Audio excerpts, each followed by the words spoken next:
Chapter 5. A friend suggested the neurologist who recognized and diagnosed my condition, a rare neuromuscular autoimmune disorder called myasthenia gravis. My husband and I call it the gravis. This is not a medical memoir, but I will describe it a bit here. It takes energy for your nerves to give your muscles a command. Now imagine a bad connection between your nervous system and your muscles. The signal keeps getting dropped, so the muscles don't hear the nerves, who repeat, hello, hello, hello! Exhausting, right? That's the gravis in a very small nutshell. I mentioned earlier that we'd lost a pregnancy before Thanksgiving. What I left out is we'd gone through many expensive and failed fertility treatments and resorted to using donor eggs to finally conceive. The heartbreak of that miscarriage killed my will to continue, so shortly before the gravis appeared, and after many tears and much discussion, we decided to stop trying and go traveling instead.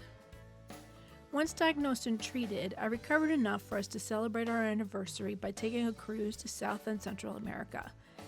To me, the stars are never brighter than at sea, without artificial lights to dim their brilliance and no horizon to distract the eye. Sitting on our little balcony, head tilted back to take in the view, I imagined the ancient Greeks playing the world's most epic game of connect the dots, using simplistic images of their gods to form our constellations. But stars and planets aren't arranged to represent anything of the kind. They are just objects in space reflecting enough light to be visible from Earth. Still, for centuries, our navigational charts have referenced these constellations, replacing fear of the unknown with utility. These charts made world exploration and trade possible. We know that the true patterns of the stars can't be seen with the naked eye. There are no markers to show where they're going and no contrails to indicate where they've been. There are millions of stars in the night sky, but most just make it harder for me to see what I've spent a lifetime looking for, the ancient gods. I noticed for the first time the similarities between constellations and how I viewed my life. Not in an astrology way, but in a life traveler kind of way.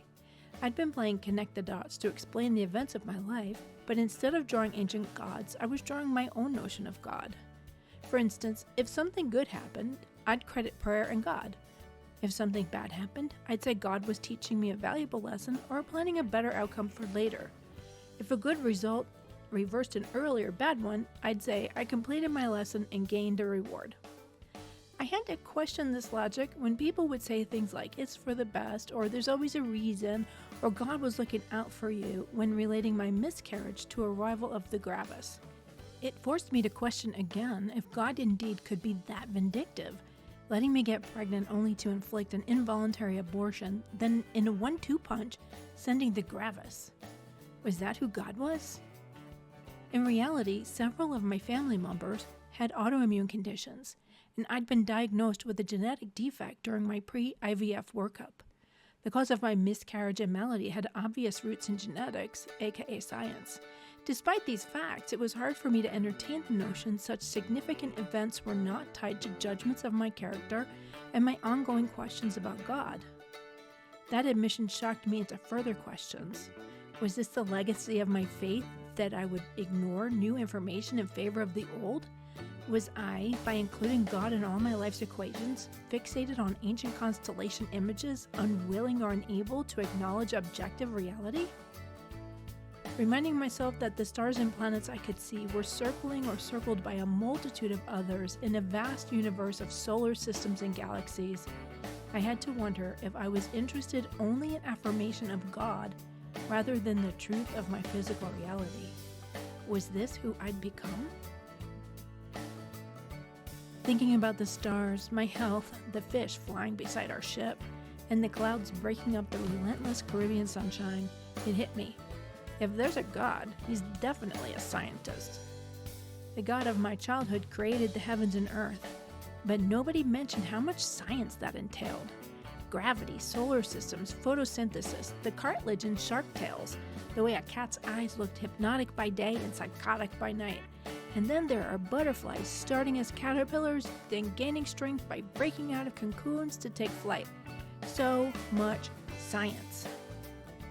Comparing the incredible intelligence needed to create the physical universe with the pettiness of some of the 10 Commandments made my head spin.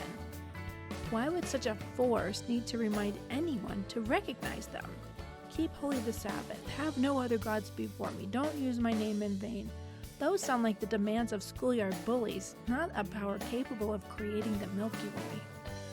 It reminded me of that scene in Game of Thrones where the bratty King Joffrey throws a tantrum because his council isn't doing what he wants. His grandfather, Tywin Lannister, calmly says, "Any man who must say, 'I am the king,' is no true king," then sent him to bed. Fiction, but not